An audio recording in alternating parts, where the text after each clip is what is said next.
It might just be my algorithms, but I find that virtually every time I look down at my phone, I'm seeing someone post about how they are making money online with AI.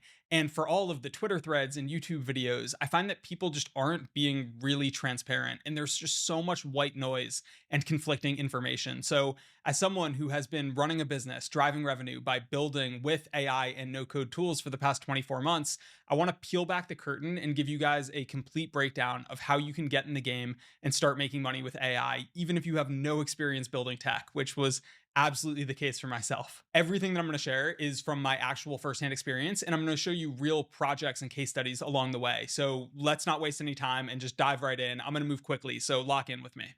There are three primary monetization strategies. The first being bespoke consulting, the second being productized services, and the third being SaaS and scalable products. Each one of these are viable independently, but by the end of this video, I'm going to show you how to leverage them all synergistically in order to maximize profit in the near term while positioning for high upside and exit opportunities down the line.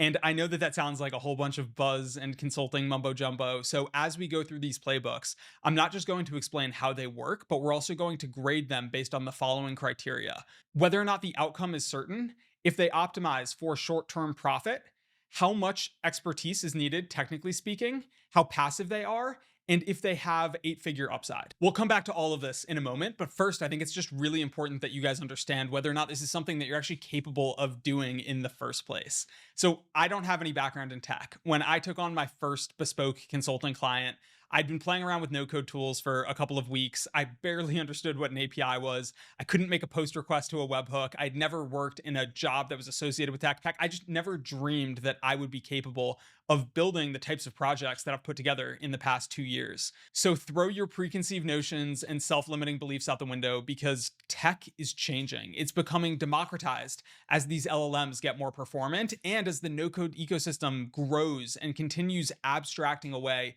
the complexity associated with software development. You no longer need to be able to sit down and write some syntax to script a for loop in Python. Like, that's not where the value is getting created in 2025. The actual implementation is being commoditized by AI, just like lots of other knowledge work. And the economics of SaaS are changing as the barrier to entry has just never been lower. So, what skills do you actually need? The first is the ability to design logical systems at a layer above the actual code.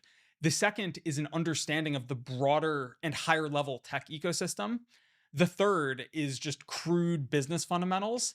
And the fourth is motivation. Notice how none of these things have anything to do with reading or understanding code. And it's not because I'm being reductive. Let me show you why this is the case in the context of our first monetization strategy, bespoke consulting, which is the process of building custom workflows and automations for an individual business. So building stuff like this is my bread and butter. And I really want you to internalize that this strategy is the most reliable, surefire way to make money with AI and automation right now.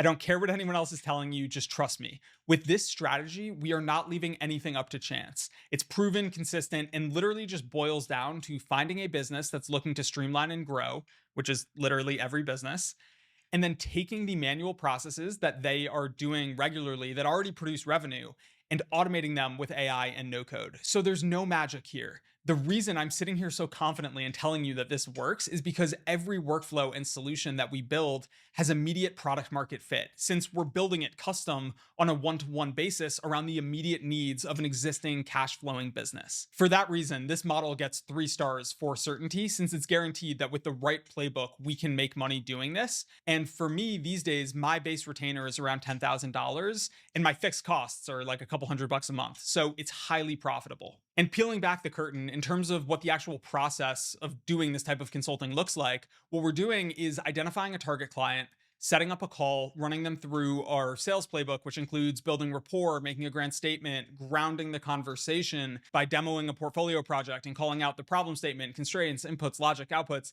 then shifting the conversation back towards learning about their business so that we can scope a project. And I know that that sounds like a lot, but it's all just a carefully executed tee up to get our prospect talking about their business. Because from there, we're going to take what we learned in order to identify a problem set or growth constraint that we can solve in order to create value. So let's say that our client runs a talent agency and they spend 10 hours a week gathering creative assets from their clients and onboarding new clients, sending out contracts, logging data, so on. We can use no-code tools like Make and Airtable that you see here in order to create a workflow that handles all of that for them in a totally automated way, all without writing any code. And if they bill $300 an hour and we're saving them 10 hours a week, over a course of the month, that's $12,000 in value creation, which is why we're easily able to justify, say, a $5,000 retainer. And notice how I mentioned that we usually work on a retainer basis instead of a project. That's because the nature of building tech just constantly sort of begets more. Once we implement a workflow, our clients will usually turn around and ask if we can add more features on top of what we initially built or create more structural automations downstream of whatever we solved for.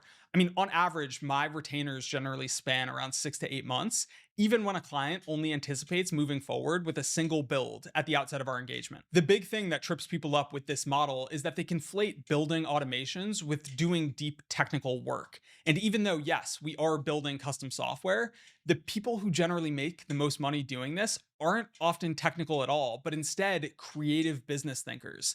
They can learn, assess, problem solve, and then design logic. 80% of this job is just mapping out a business process in plain English and then backing into the tech from there. And a pro tip, if you show a client a really good process map on a Miro board, they will often have to excuse themselves from the call momentarily in order to change their pants. That's how excited they get.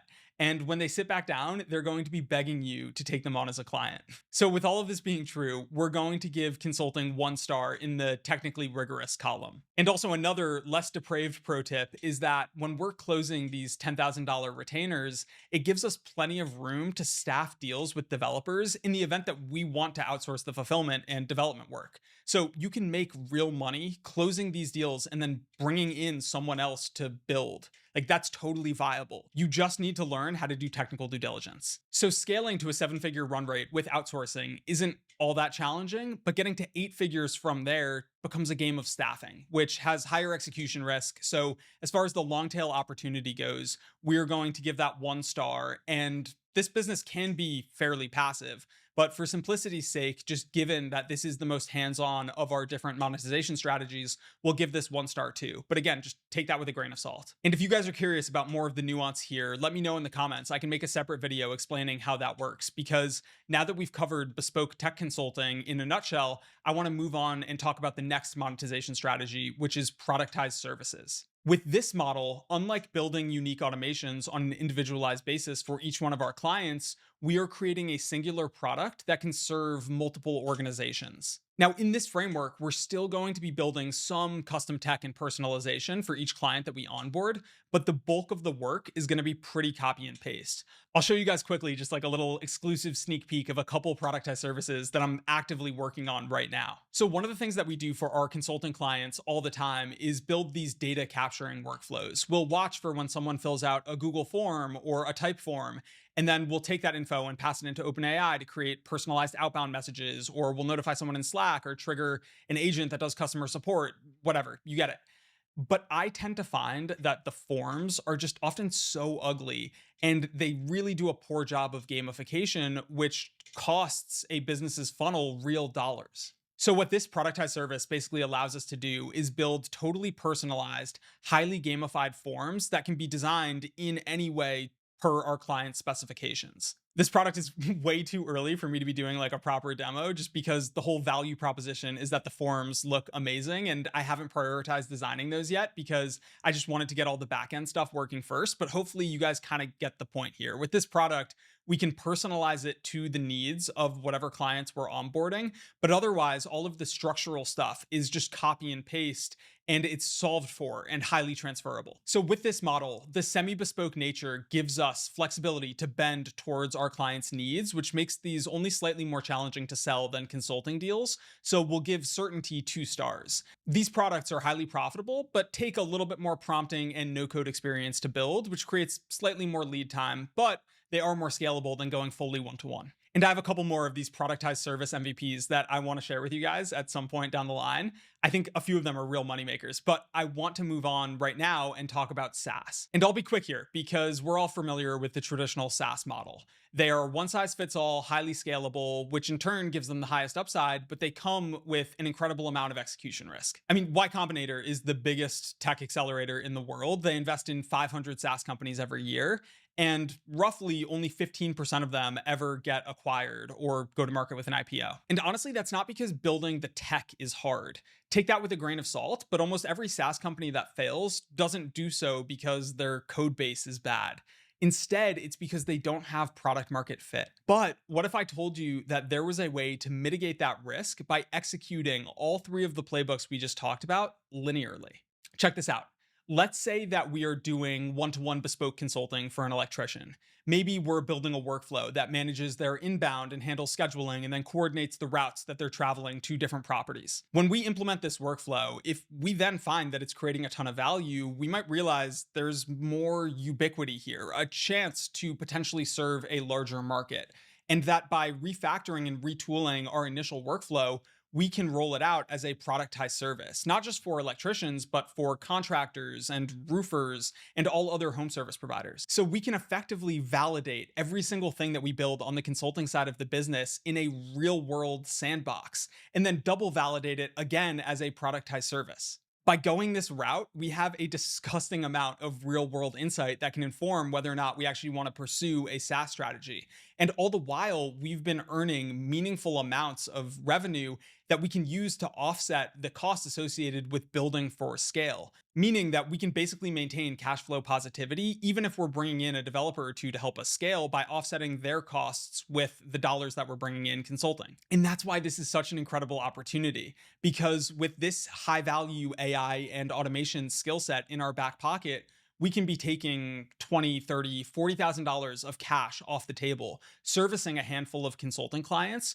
without closing any doors and still maintaining this crazy high upside opportunity. But again, to do this right, it starts with bespoke consulting. That's the key to this puzzle. The cash, the network, the market insights, the experience, it's all invaluable. And from there, it will serve you in whatever direction you choose to go. So that's just my 2 cents, but keep in mind that all of this is coming from my very hard won firsthand experience. I could talk about any one of these playbooks in so much more depth, and in a little corner of the internet, I actually do. As of recently, I have been taking on mentees and working with people in a one-to-one capacity in order to help them get started on their AI and automation consulting journeys. So I never really talk about this anywhere. I have like 30 hours of pre-recorded content. I do office hours every single day. I mean, there's just so much nuance to the way that I work with people, and I'm really selective about who I take on. So if you are thinking that, hey, I'm in a spot in my life where I really want to start something, a business of my own, and I see the merit and I know that this is something that I could really execute, but you just feel like you're missing a couple of pieces. If that's the case and you want to work together, feel free to reach out. Again, I can't guarantee there's a fit because I have like a very specific criteria of people that I work with, but I would be happy to chat and run you through the nuances of how the program sort of works. So in any case, I hope you guys found this video really valuable. Tons more content coming down the pipeline. I have a blast making these every single time. So if you liked it, feel free to, I don't know, put a comment down below. I don't, whatever you're supposed to say on YouTube. Otherwise, cheers guys. I'll see you soon.